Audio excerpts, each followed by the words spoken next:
What's up, tribe? How you guys doing? This is going to be your review for Married at First Sight, Season 12, Episode 10. So, look, I don't know, my VCR, Lord VCR, my DVR must not like this show because things keep happening, and, when you watch something on demand, you got to you can't fast forward through the commercials. So, like, I have literally had to watch these last 2 weeks. I have watched these episodes over and over and over again. So I'm gonna try my best to get it out and give y'all what I got, and I apologize for them being late and if they are incomplete. So I know that last week I missed a couple of things at the end of last week's episode. I missed that Paige and Chris said that they're gonna start over, they're gonna start from scratch. Boom, that's what we're gonna do. I missed the scene where Brianna and Vincent went salsa dancing and Vincent act like a spoiled brat, okay? And so, let me say this. I'm going to start with Vincent and Brianna because Vincent and Brianna, they're doing, knock on wood, like I said, they might be gaslighting us, and at the end of this, they'd be like, we want a divorce. I don't know. But they seem to be doing really, really well. And we start this episode off, this whole episode was about intimacy. This episode was about pushing through and most of the couples are actually having sex, but intimacy is more than sex. And so it's about pushing through and getting through those different layers. So the expert came in to see Bree and Vince first. And they talked about Vince and his moments of being a brat and pouting and getting in his feelings.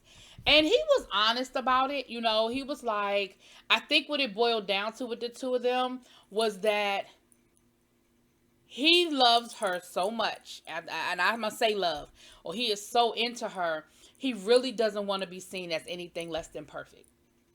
Like, he really doesn't want to be seen as anything less than perfect. And she had to tell him, listen, you don't have to be perfect for me. You don't have to be perfect for me.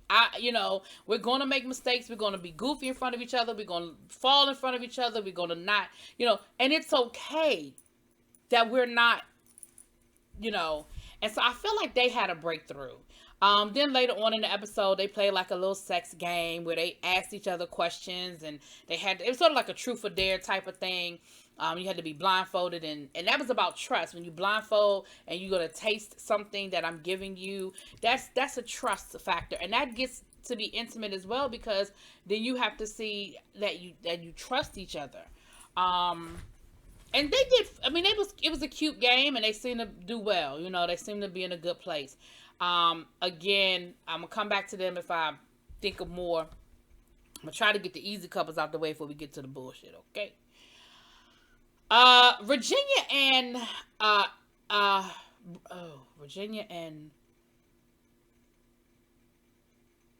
is it Eric? Yeah, Virginia and Eric. So, Virginia and Eric, we see them have this whole conversation about passwords. Let me say this. I really, truly hope that you had already changed your passwords before this filmed. Like, you thought about it after you filmed that whole scene and realized, I literally just told all however many millions of people that are watching this show that not only what my password is for everything, but the fact that I have the same damn password for everything. And then Eric sort of did the same. He was like, oh yeah, well, it's some variation of my dog's name in all of my passwords. What the hell is wrong with y'all? And I get it. Again, I think that was a moment where maybe we forgot the cameras were there. Either that or they had already changed their passwords, or certainly by the time this film they did. But they were having a conversation about sharing that sort of information. And I feel like y'all are paying attention to the surface stuff because y'all are not necessarily ready to get to the deeper stuff. And in that conversation, they did sort of get a little deeper, and they started talking about,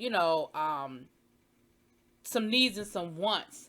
When they met with the expert later on in the episode, they sort of got deeper into, because he was talking to her about social media and her friends on social media and liking friends' pictures on social media, ex-boyfriends and stuff.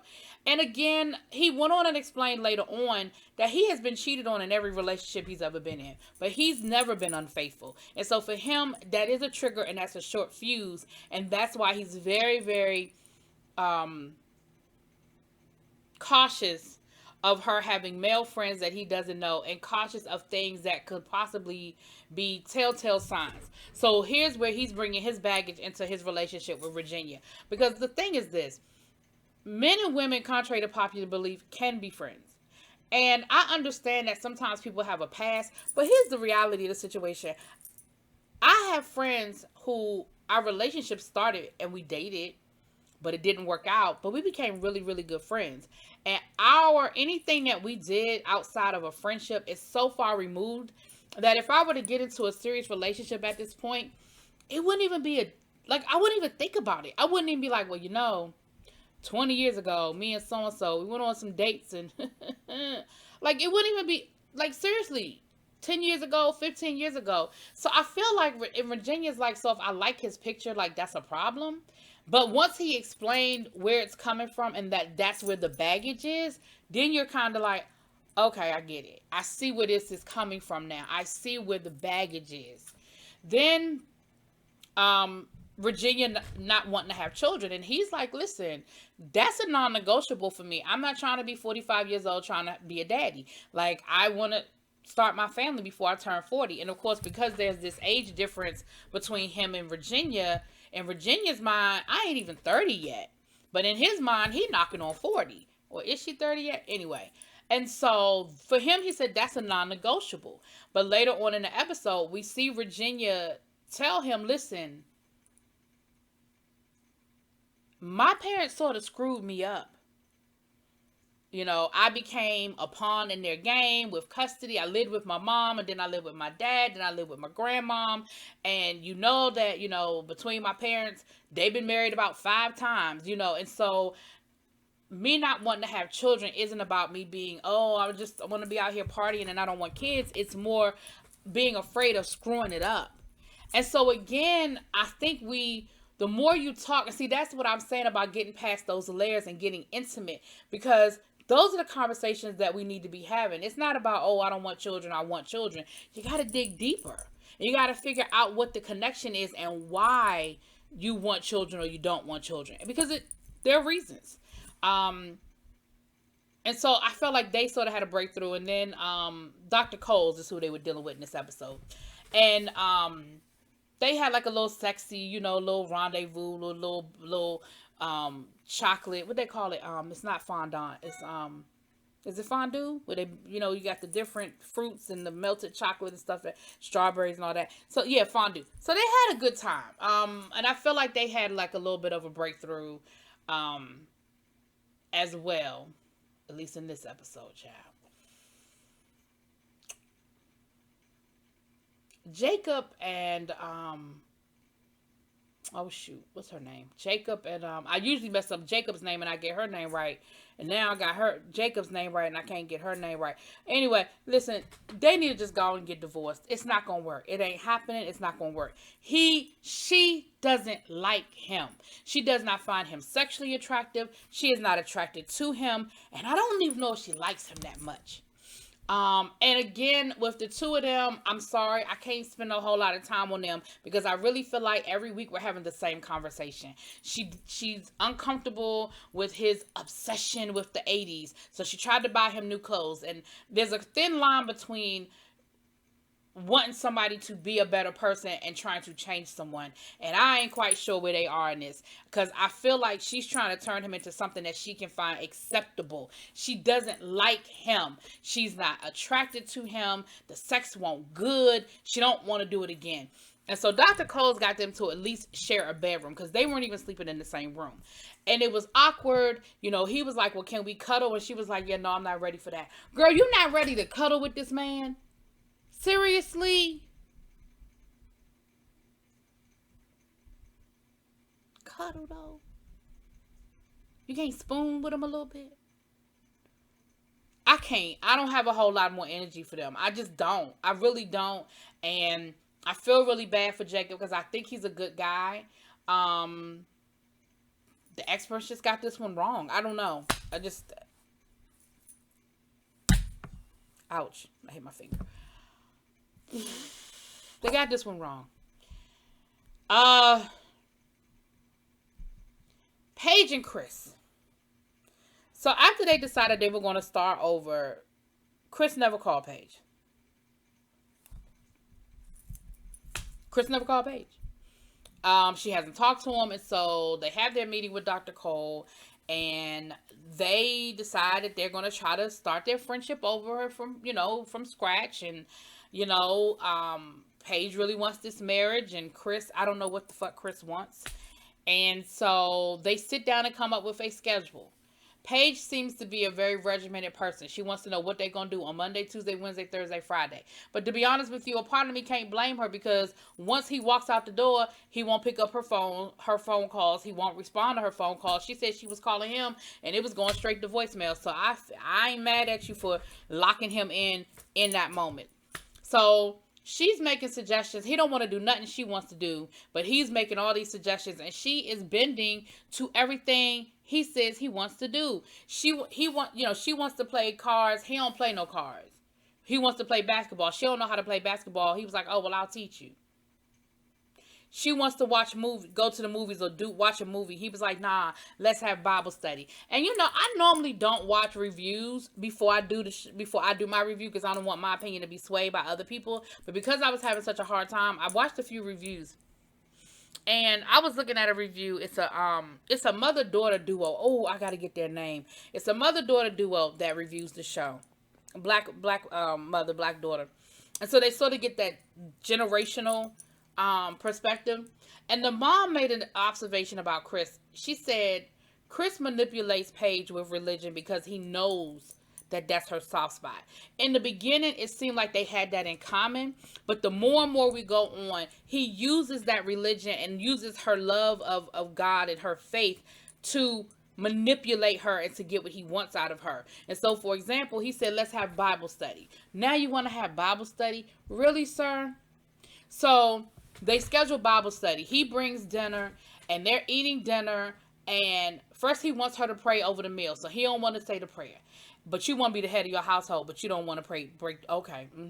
So then she says, okay, well, what do you have prepared for Bible study? And he was like, well, I didn't really have anything prepared. What do you have prepared? And see, that's where it would have ended.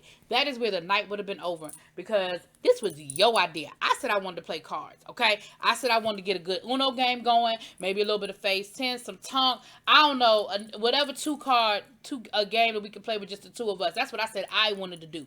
You said you wanted to do Bible study. So, sir, you should have walked up in here with your Bible, whether it was an electronic Bible, an old Bible, the Old Testament, the New Testament, the King James Version, the Good News Bible. You were supposed to come in here with something already prepared, sir. So when you didn't have something prepared, that already told me that you really wasn't taking this seriously, and it was all a ploy. So she goes to get her Bible, okay? She comes through with some rock Bible verses, and then he throws some Bible verses. I'm not even gonna get into it because I think it's all superficial and it's all bull hockey. I ain't gonna curse because we talking about Bible, but you know what I mean. And they go through this whole Bible study situation, and then he says, well, I got something to tell you. Well, Mercedes, the mother of my child, she was in a really bad car accident, and she's been sort of doing ride share for the last 6 months or a year, or how long it's been.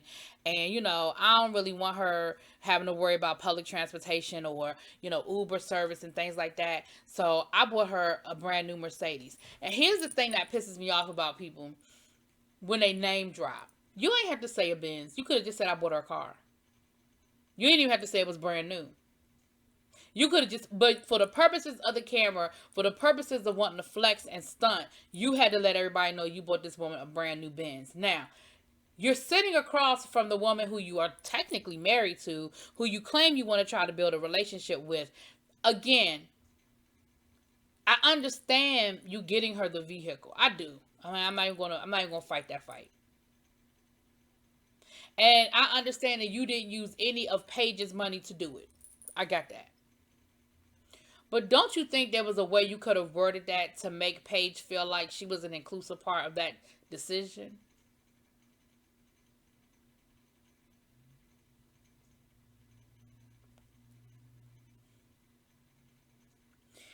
Either way, I don't understand. Paige, listen, at this point, I told y'all 2-3 episodes ago, she like it, so I love it. I don't even have the energy no more. You like it, so I love it. It is what it is.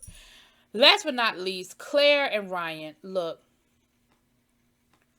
I don't know what the deal is with Ryan, but there's something that is stopping Ryan from consummating his marriage to Claire. Now, according to Claire, they done everything except actual penetration. So my thing is, hell, if you done did A, B, and C, you might as well go on and do D. But that ain't my business. Now, in Claire's mind, sex just ain't that deep for her. She's one of those people that sex just it's not that deep for her.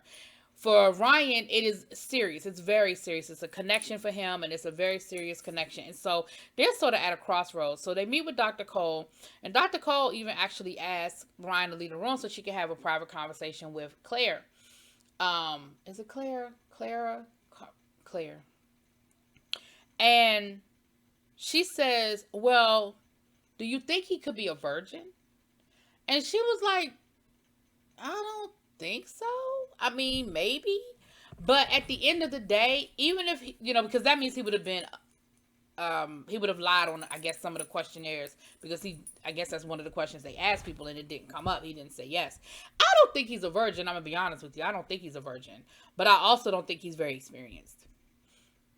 And I think the fact that Claire, God, I feel like I'm saying that wrong. I also feel like the fact that she is so carefree with her sexuality, that sex is not a big deal for her, that she has sex with, I also feel like I also feel like for her, I think that intimidates him, because maybe he feels like she's more experienced than he is, and he's a little maybe nervous about doing the whole do. But Claire's getting very frustrated with it. It's a problem for her. And I don't know what they're going to do about it. Now, again, y'all, if I missed something, I apologize. I'm going to do better this week. I got it in my DVR. I'm going to make sure I take really good notes, and I'm going to get us all caught up. But listen, at this point, all these couples getting on my nerves except for Bree and Vincent. And I ain't even saying they perfect. I'm just saying they ain't getting on my nerves, okay? But y'all let me know what y'all think. Drop it in them comments. Peace. Oh, my eyes itching.